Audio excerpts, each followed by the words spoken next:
আর এখানে যে ধ্বংসাবশেষগুলো দেখা যাচ্ছে সেগুলো কিন্তু মানে গততে যে বন্যা প্লাবিত হয়েছিল এই এলাকাগুলো কিন্তু অলরেডি গঙ্গা গ্রাস করে ফেলেছে।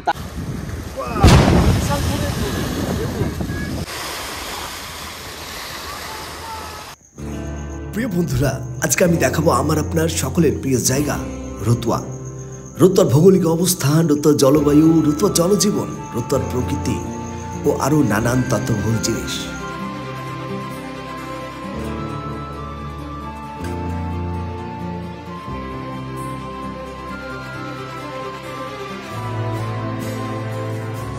ভারতবর্ষের মালদা জেলার রতুয়া 1 নম্বর ব্লকের মেইন চত্বর রতুয়া বাজার, রতুয়া বাস স্ট্যান্ড। ভারতের আমের রাজধানী মালদারই একটি খণ্ড আমাদের এই রতুয়া, যেখান থেকে উৎপন্ন হয় 35 থেকে 40% আম। আজকে আপনাদের সামনে উপস্থিত হয়েছি রতুয়ার একটি ডকুমেন্টারি ভিডিও নিয়ে। আশা করি আজকের এই ভিডিওটি আপনাদের অনেক উপকারে আসবে।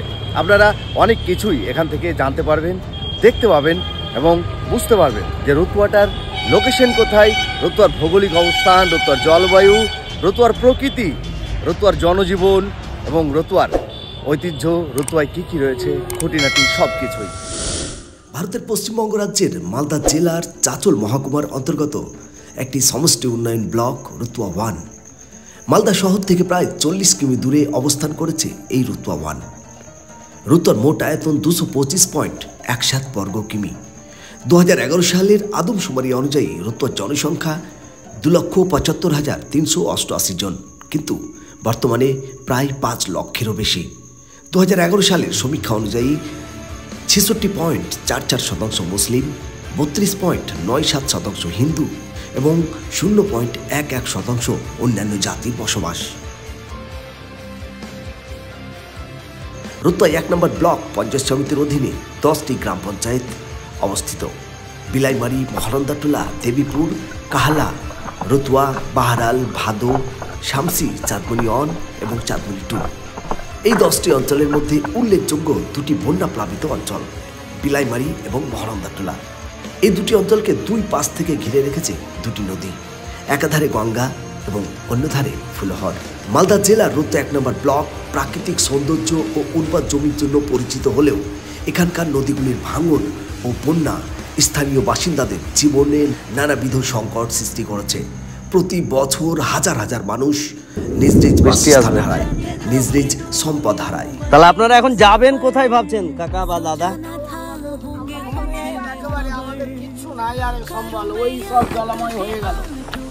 আমাদের আর যাওয়ার মতো তো কোনো জায়গায় নেই। কোথায় গিয়ে যে আমরা স্থান নেব এখন আপাতত আমাদের কাছে আর কিছু না। 2 ঘন্টার ভিতরে এই জায়গাটা আমাদের জলাশয় হয়ে গেল। ঠিক, গঙ্গা এসে ঢুকে আমরা একেবারে গঙ্গার যে কিনারা রয়েছে, তীর রয়েছে, সেই তীরে কিন্তু আমরা দাঁড়িয়ে রয়েছি।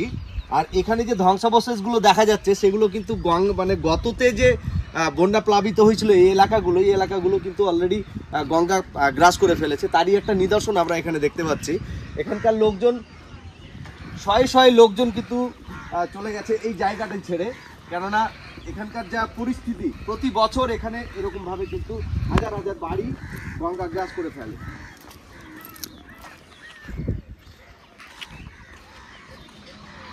এইগুলো তো সব গ্রাম ছিল না?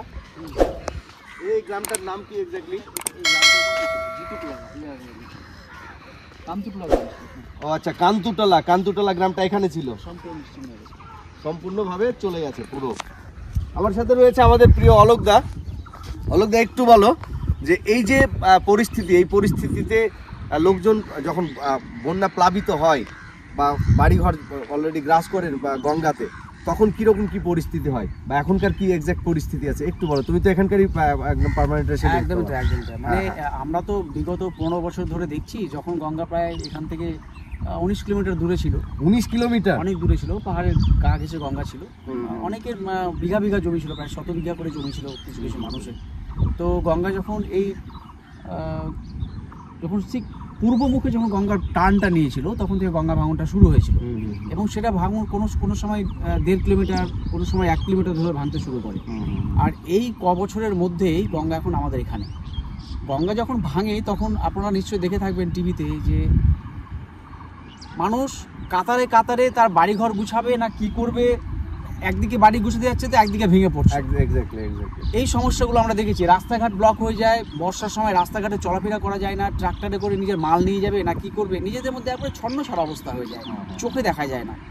আর বন্যা যখন চলে যায় তখন আবার ওই বন্যা পরবর্তী অংশ ভাঙনটা চলতেই থাকে, কিন্তু সেইটাকে ঠেকানোর মতো এখন অবধি আমরা কিছু বুঝে উঠতে পারছি না কি হবে না হবে। ঠিক ঠিক ঠিক এক্স্যাক্টলি। আমাদের যে রতুয়া 1 নম্বর ব্লক রয়েছে, রতুয়া 1 নম্বর ব্লকের বলতে গেলে এটা একেবারে শেষ গ্রাম তথা পশ্চিমবঙ্গের শেষ গ্রাম এটা। আমি যে জায়গাটিতে দাঁড়িয়ে রয়েছি ওই পাশেই কিন্তু আপনি পেয়ে যাবেন বিহার, এই গঙ্গা পার করলেই পেয়ে যাবেন আপনি ঝাড়খণ্ড, আর আমার এই ডান হাতে যদি যান তাহলে আপনি পেয়ে যাবেন কাঠিয়ার। একেবারে পশ্চিমবঙ্গের শেষ গ্রাম, একেবারে শেষ মাথাতে আমরা কিন্তু দাঁড়িয়ে রয়েছি। এখানে দেখতে পাওয়া যাচ্ছে একটি লঞ্চ কিন্তু নদী দিয়ে যাচ্ছে, হয়তো বা মেজারমেন্টের কিছু কাজ করছে। এইদিকে সচরাচর লঞ্চ কিন্তু আসে না, কি অলক দা আসে এদিকে? এদিকে খুব একটা আসে না। কদিন ধরে দেখছি গত বছর থেকে লঞ্চের আসা যাওয়া শুরু হয়েছে, মেজারমেন্টের জন্য কয়েকবার দেখে গেছে আর হয়তো বাদ পরিকল্পনার বা কিছু একটা পরিকল্পনা চলছে। এখন রাজ্য সরকার কেন্দ্র সরকারের কি পরিকল্পনা আছে এখন আমাদের কাছে ক্লিয়ার নয়, তবে কিছু একটা হবে।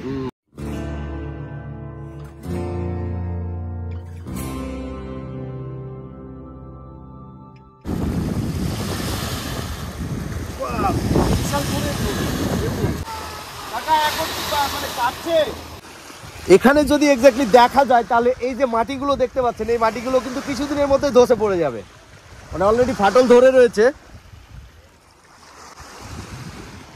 আর কি ভয়ঙ্কর ঢেউ দেখতে পাচ্ছেন কাকা। এই যে নদী ভাঙন হচ্ছে প্রতি বছর তো হচ্ছে? হ্যাঁ প্রতি বছর। আপনার কি বাড়ি এখানেই? বাড়ি পাশেই। আগে কি ওইদিকে ছিল? আগে নদী কূলেই ছিল। তো কি বলতে চাইছেন আপনারা? সরকার থেকে তো কোনো ধরনের কোনো সহযোগিতা বা কিছু তো হচ্ছে না মনে হয়। সরকার থেকে কিছু হচ্ছে না। রাস্তায় মহানন্দটোলা কার মানে থাকবে না, কেটে সবাই চলে যাবে, রাস্তা পথে থাকবে, আর কি বলবো।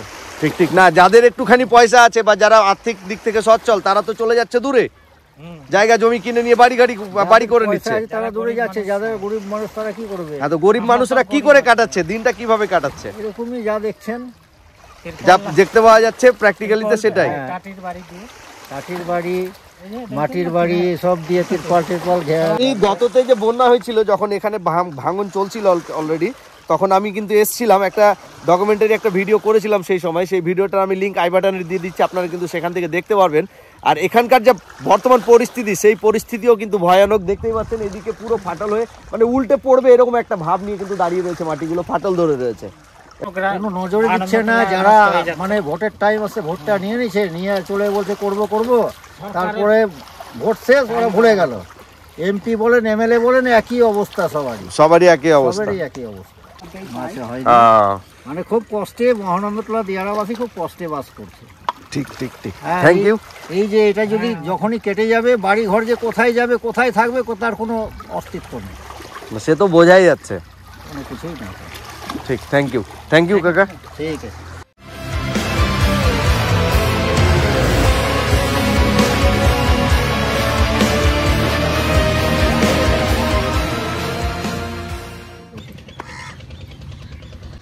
মানে বর্ষা মরশুমে যদি আপনি কখনো আসেন এইসব এলাকাতে, তাহলে শুধু আপনার চোখ দিয়ে জল পড়বে আর কিছু না। মানে এখানকার যা করুণ পরিস্থিতি থাকে, যে দুর্দশা থাকে, সেই দুর্দশা দেখে আপনি নিজেকে কন্ট্রোল করতে কিন্তু পারবেন না, এরকম একটা পরিস্থিতি থাকে।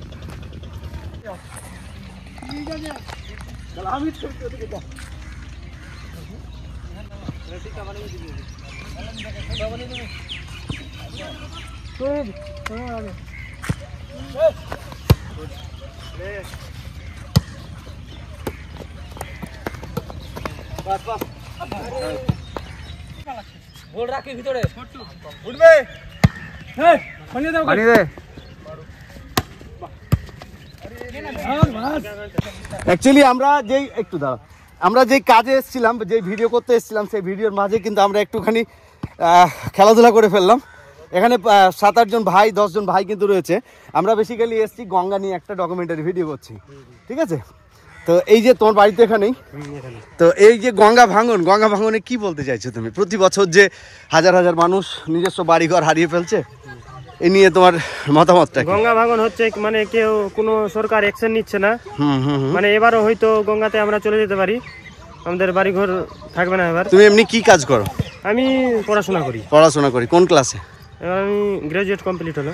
গ্রাজুয়েশন কমপ্লিট হলো, কিন্তু পড়াশোনা মানে এই যে গঙ্গা ভাঙনের কারণে তো তোমাদের যে ভবিষ্যৎ সে তো পুরো অনিশ্চিততায় ভুগছে না? হ্যাঁ হ্যাঁ, ঠিক ঠিক ঠিক। তোমার নাম? সুজন মণ্ডল। সুজন মণ্ডল। এখানে আরো অনেকজন ভাই কিন্তু রয়েছেন, দেখতেই পাচ্ছি আমরা। একটু বলো ভাই, এই যে গঙ্গা ভাঙন নিয়ে কি মতামত তোমার? প্রতি বছর তোমাদের যে দুঃখ দুর্দশা, সেই দুর্দশার কথা একটু তোমার শেয়ার করো।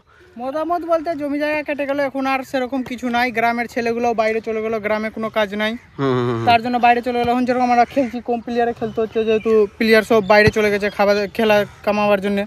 তো সেরকম কোনো নাই, জমি জায়গার রোজগার নাই। তবে 1 বছর পরে হয়তো আমাদেরটাও কেটে যাবে, আমাদেরকেও সেই নিয়ে ভাবতে হচ্ছে। আর কোনো সরকারের কোনো কাজ চলছে না, দেখা যাক কি হয়। এখন তো আর সরকারের কোনো ভ্রুক্ষেপ নেই, না কোনো নেই, আর এরকম কোনো চান্সও নাই, আর হই না। এরকম করে কাজ করার থাকলে আগেই করতে হবে। ঠিক ঠিক। বেসিক্যালি এবার যাব গ্রামের মধ্যে, একটুখানি গ্রামের যেসব বাসিন্দা আছে সেই সব বাসিন্দার কাছ থেকে একটুখানি ওনাদের যে ওপিনিয়ন, সেই ওপিনিয়নটা জানার চেষ্টা করব। আপনারা সঙ্গে থাকবেন। এখানে যতগুলো বাড়ি আছে বেশিরভাগ বাড়ি কিন্তু একেবারে কাঁচা বলতে বাঁশের বেড়া দিয়ে তৈরি।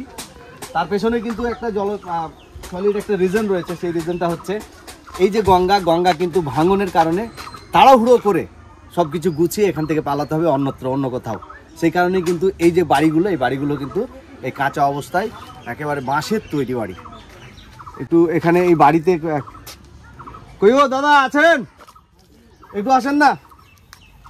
একটু আমরা এই বাড়ির যিনি আছেন ওনার কাছ থেকে একটু জানবো, এই যে ওনাদের যে লাইফ, ওনাদের যে জীবনযাপন যেভাবে চলছে, বিভিন্ন কষ্টের মধ্যে কিন্তু দিন যাপন করছেন ওনারা।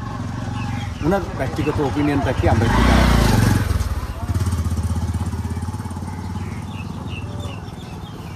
কেন থাক, অসুবিধা নেই। এই যে দিদি, তোমরা যে এই আগে কি বাড়ি ওদিকে ছিল? বাড়ি এখানেই ছিল, মানে এখন যেখানে আছে এখানেই আছে, মানে আগে ওখানে কি গঙ্গায় পড়ে গেছে ওটা? আচ্ছা, এবার তো গঙ্গা একেবারে তোমার বারান্দার মানে পুস্তাতে যেটাকে বলে পুস্তায় চলে এসছে, এবার কি করবে? ভেঙে কোথায় যাবে? জায়গা কেনা রয়েছে কোথাও? বাঁধ থেকে তো আবার সরকার তাড়িয়ে দেবে। বাঁধের যে লোক, সে বাঁধের লোক তো তাড়িয়ে দেবে তোমাকে, তখন তোমরা যাবে কোথায়? জায়গা কিনতে হবে। জায়গা কেনার কি সামর্থ্য আছে? হয়তো মুসলিমেও কিছু লোকের জায়গা কেনার সামর্থ্য আছে, যারা একটুখানি আর্থিক দিক থেকে সচ্ছল, ওনারা কিন্তু বিভিন্ন জায়গা কিনে বাড়ি এখান থেকে, যখন গঙ্গার ভাঙন শুরু হচ্ছে এখান থেকে কিন্তু পালিয়ে গিয়ে আবার অন্যত্র বাড়ি করছেন। যাদের আর্থিক সামর্থ্য নেই, যারা একেবারেই নিঃস্ব, শুধু বাড়ি ভিটেটা রয়েছে, কোনো রকমে দিন যাপন করে, দিন আনে দিন খায়, সেই সব মানুষ কি করবে? এখানে এক কাকা রয়েছে আমার। এবার একটু বলো তোমাদের সমস্যাটা কি এখন বর্তমানে? আমার সমস্যা তো খুব খারাপ, কোনো জায়গা নেই, কুটু জায়গা, এইবার তো পড়েই যাবে। হ্যাঁ, এবার তো পড়েই যাবে, দেখেই বোঝা যাচ্ছে। এবার তো পড়েই যাবে। তখন কি করবে? কোথাও নিতে পারিনি, তখন কি করবে? কি করব? দুঃখের কথা, ট্রিপল টাঙিয়ে কোথাও না কোথাও থাকতেই হবে। ঠিক ঠিক ঠিক। আমার তো নাই, গঙ্গাটা বাঁধবে, কই গঙ্গা বাঁধবে। এবার যদি ভোটবেলা আসবে তাহলে ওকে বুঝাবো। ভোটবেলা আসলে আপনারা বুঝাবেন, কেন ভোটের সময় কি প্রতিশ্রুতি দিয়ে যায়? পায়ে ভক্তি করবে, পায়ে ভক্তি করে, এ মা আমাকে দে দে ভোটটা দে দে, এরকম করে। এটাও করবার কথা, আমাদের কিছু না। ভাতা পাচ্ছেন না? কিছু না। আপনার বয়স কত এখন? বয়স আমার বহুত দূর হয়ে গেছে, বেশি হয়ে ভাতা পাচ্ছেন না? না, আর চোখ গেলে ধোঁয়া হয়ে, আর ভাতাও পাচ্ছি না, বেকার ভাতাটাও পাচ্ছি না। মানে শুধু একটা জিনিস যে সংকট সেটা কিন্তু নয়, এখানে এই যে মানে সরকারের যে আর্থিক সহায়তা দেওয়ার জন্য যে ভাতাগুলো রয়েছে, স্কিমগুলো রয়েছে, সেই স্কিমের কিন্তু এনারা বাইরে রয়েছেন, আওতায় পড়ছেন না। মানে হয়তো জমা দিয়েছেন, ফর্ম জমা দিয়েছিলেন, শুধু 5 বার জমা দিয়েছেন, কিন্তু হচ্ছে না।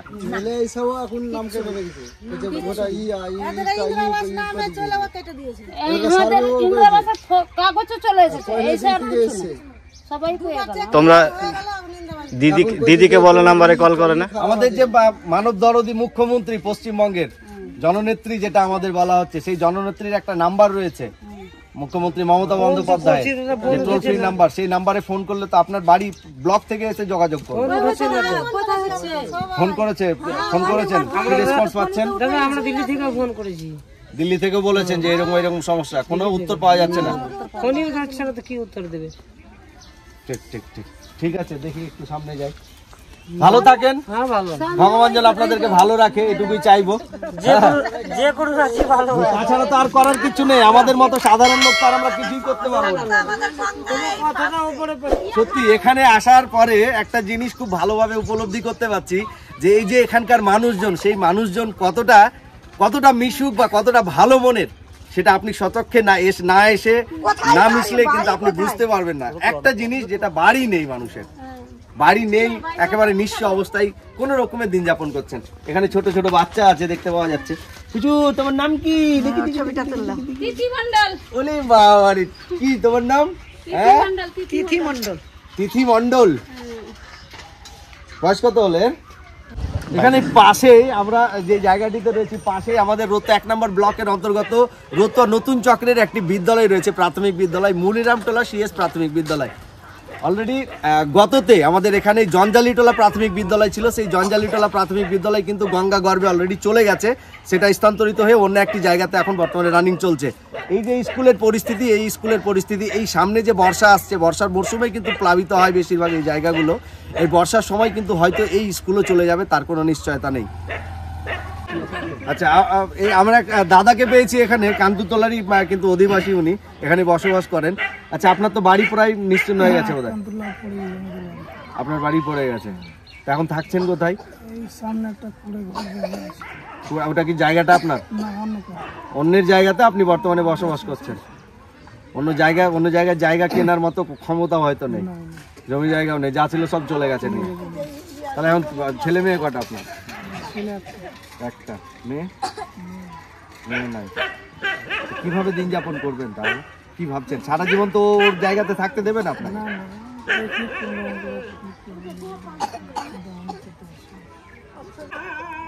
ঠিক, সত্যি এখানকার পরিস্থিতি মানে রিয়ালিটিতে যদি এসে আপনি উপলব্ধি করেন তবেই কিন্তু আপনি বুঝতে পারবেন, আদারওয়াইজ দূর থেকে দেখলে বুঝতে পারবেন না। মানে যার যায় সে একমাত্র জানে যে ভেতরে কি হয়।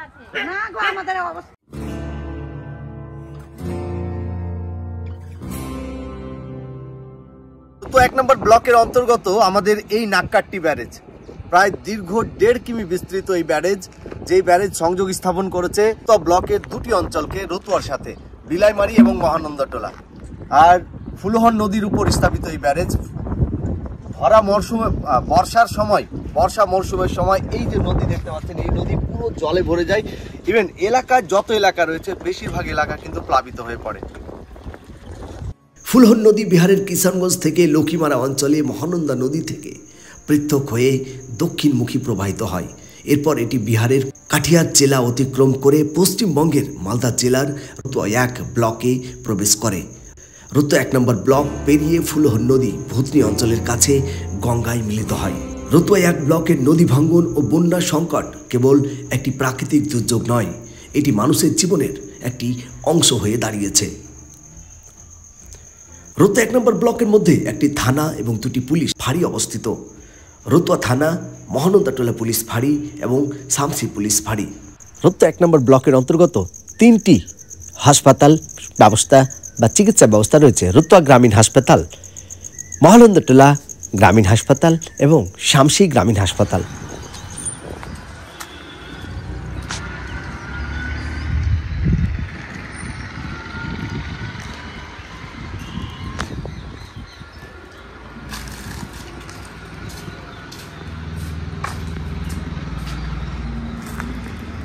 এই হচ্ছে আমাদের রতুয়া 1 নম্বর ব্লকের যে ক্রীড়া সংস্থা, সেই ক্রীড়া সংস্থার কিন্তু একটি stadium, Ratua stadium. Ratua stand থেকে মাত্র 1.5 কিমি দূরে অবস্থিত এই রতুয়া স্টেডিয়াম।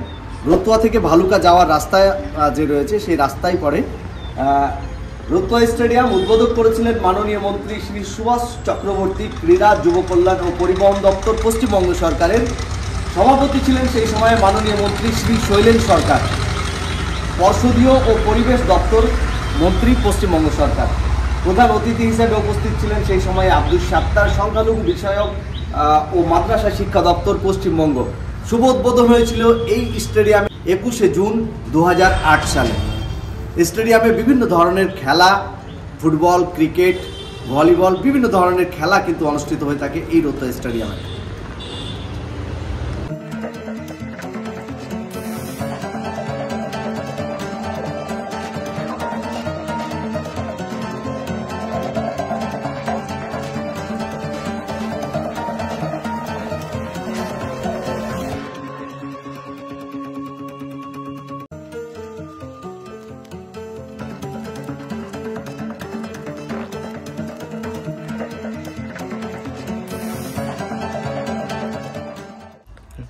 আমরা রয়েছি আমাদের যে রতুয়া 1 নম্বর ব্লকের অন্তর্গত কৃষি বিজ্ঞান কেন্দ্র, সেই কৃষি বিজ্ঞান কেন্দ্রে একেবারে মধ্যস্থলে 11ই ফেব্রুয়ারি 2006 এই কৃষি বিজ্ঞান কেন্দ্র কিন্তু এস্টাবলিশড হয়, যেটি আমাদের কেন্দ্রীয় সরকার দ্বারা পরিচালিত।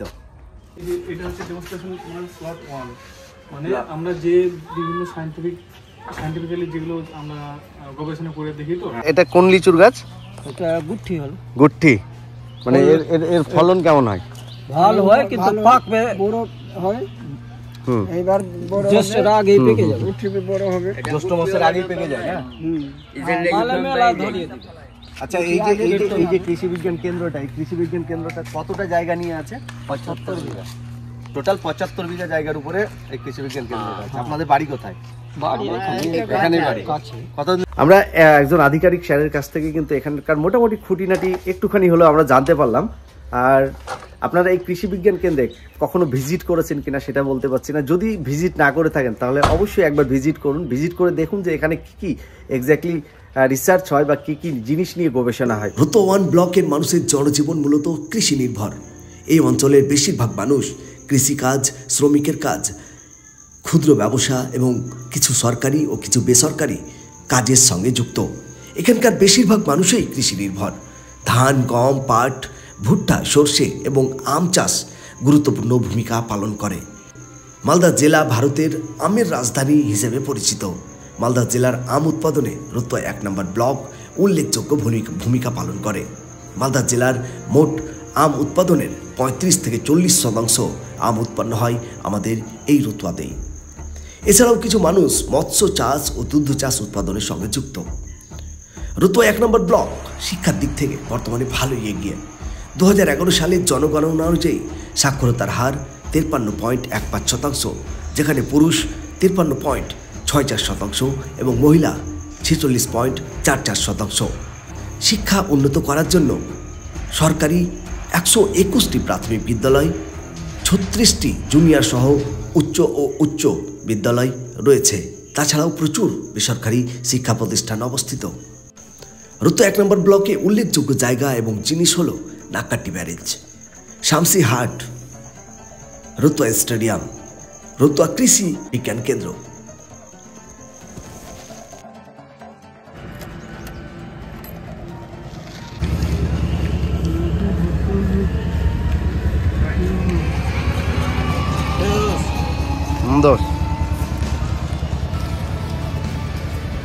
আপনি যদি আমাদের রতুয়া বাস স্ট্যান্ড থেকে শামসির রুটে যান তাহলে জাস্ট 100 মিটার হেঁটে আসলেই কিন্তু আপনি পেয়ে যাবেন, 100 মিটারও নয়, পাশেই পেয়ে যাবেন আপনি মজেদার রেস্টুরেন্ট, যেখানে সুস্বাদু খাবার সকলের জন্য পরিবেশন করা হয়। আর তার একটু এগিয়েই আপনি পেয়ে যাবেন আমাদের রতুয়া স্টাইল বাজার। আমরা এখন বর্তমানে আমি আর মজি হেঁটে হেঁটে যাচ্ছি। গাড়ি ভর্তি হয়ে আছে মজি। হ্যাঁ, এখানে দেখতে পাচ্ছেন সুন্দর সুন্দর লাইটিংয়ের দ্বারা দোকানগুলোকে সাজিয়ে রেখেছে। রতুয়া যে স্টেট ব্যাংকের যে এটিএম আছে, সেই এটিএমের জাস্ট অপোজিটেই কিন্তু এই রতুয়া স্টাইল বাজার। এই হচ্ছে রতুয়া স্টেট ব্যাংকের এটিএম এখানে। আর এই হচ্ছে আমাদের স্টাইল বাজার, পাশেই ট্রেন্ডস।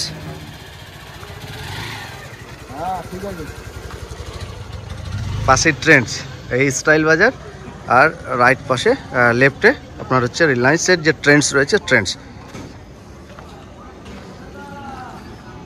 আর আপনি যদি স্টাইল বাজার থেকে একটুখানি, জাস্ট একটুখানি 50 মিটার আর একটু শামসি রোডে এগান, তাহলে কিন্তু আপনি পেয়ে যাবেন স্মার্ট পয়েন্ট। স্মার্ট পয়েন্ট, পাশেই রয়েছে হোন্ডা শোরুম। হোন্ডা শোরুম যদিও এখন রাতের বেলা বন্ধ রয়েছে। এই হচ্ছে আমাদের রতুয়া স্মার্ট পয়েন্ট। যত ধরনের গ্রোসারি অ্যাসোসিয়েটিজ মাল আছে, গুডস আছে, আপনারা এখান থেকে কিন্তু ক্রয় করতে পারেন। এই দেখছেন রতুয়া স্মার্ট পয়েন্ট। আমার এখানে বেহাই আছে। বেহাই, আমার বেহাই এখানে বাজার করতে এসেছিল, একটুখানি জানবো বেহাইয়ের কাছ থেকে যে কেমন কি পাওয়া যাচ্ছে এখানে। এখানে ক্যারি ব্যাগও কিন্তু পয়সা দিয়ে কিনতে হয়। বেহাই, তুমি এখানে কি কি নিলে? নিলাম তো, যা তার আগে বলি ক্যারি ব্যাগ পয়সা দিয়ে কিনতে হয়, তার জন্য আমি ক্যারি ব্যাগ নিলাম না, হেলমেটের এটাকে আমি ক্যারি ব্যাগ বানিয়ে নিয়েছি। বাহ, বেহাইয়ের একটা ইউনিক বুদ্ধি আছে, হেলমেটটাকেও ক্যারি ব্যাগ বানিয়ে নিয়েছে। এখানে অন্যান্য দোকান থেকে কি ভালো সস্তা দামে পাওয়া যায়? হ্যাঁ, সস্তা দামে পাওয়া যায়, মানে ডিসকাউন্টের এটা খুব ভালো আছে। যেমন এটা আপনারা কারা কারা এরকম? হ্যাঁ, শ্যাম্পুটা নিলাম 755 755 টাকা দাম আছে। হ্যাঁ, এটা আমি 399 টাকায় পেলাম। 399 টাকায়, বাহ, ঠিক ঠিক ঠিক। এই শ্যাম্পুটা হচ্ছে 755 টাকা দাম, বাট বেহাই নিল 300, ডিসকাউন্ট দিল। আপনারা কারা কারা আমাদের রতুয়া স্মার্ট পয়েন্টে ভিজিট করেছেন এবং কোনো জিনিস ক্রয় করেছেন বা পারচেজ করেছেন, অবশ্যই কমেন্টসে জানাবেন। এই হচ্ছে আমাদের রতুয়া যে ব্লক মোড় আছে, সেই রতুয়া ব্লক মোড়ের চা। মানে রতুয়া বেসিক্যালি চায়ের জন্য কিন্তু ফেমাস। মানে রতুয়া ব্লক মোড়ের চা কিন্তু এই রাস্তায় যারা সচরাচর যাতায়াত করে থাকেন বা একবার যারা চা খেয়েছেন, তারা কিন্তু অবশ্যই এই জায়গাতে দাঁড়িয়ে কিন্তু চা খেয়ে যান একটা, কারণ এই জায়গার চা একবার জিভে পড়লে কিন্তু বারবার খেতে ইচ্ছে করবে। এই দুটাই চায়ের দোকান কিন্তু। হ্যাঁ, এখানে আমাদের এই রতুয়া ব্লক মোড়ে মোটামুটি 20খানা চায়ের দোকান আছে। মানে হাতে গুনলে দেখা যাবে 20খানার মতো চায়ের দোকান আছে। সবগুলো দোকানে এই যে ভিড় দেখতে পাচ্ছেন, এরকম ভিড় প্রচণ্ড ভিড় থাকে। কিন্তু রতুয়ার মাঝখানে যেটা ব্লক মোড়ে চায়ের দোকান, রোজা খুলে সবাই ইফতারির পর কিন্তু এখানে দৌড়ে দৌড়ে চলে আসে, বাবুদার দোকানে আর গুড্ডুর দোকানে। আমি বাহারাত থেকে কিন্তু চা খেতে চলে আসি। এটা হচ্ছেন আমাদের আজহারদা, যিনি চা খাচ্ছেন। আমাদের রতুয়ার মানুষ ভীষণ শান্তপ্রিয়। আমাদের রতুয়ার প্রত্যেকটি মানুষ একে অপরের সহযোগিতা করতে ভীষণ ভালোবাসেন। জাতি, ধর্ম, বর্ণ সব কিছু নির্বিশেষে সকলেই একসাথে মিলে বিভিন্ন আনন্দে মেতে ওঠেন। হতে পারে সেটা ঈদ, হতে পারে সেটা দুর্গাপূজা, সে যেই অনুষ্ঠানই হোক না কেন, সকলেই ঐক্যবদ্ধ হয়ে আনন্দে মেতে ওঠেন আমাদের এই রতুয়ার মানুষ।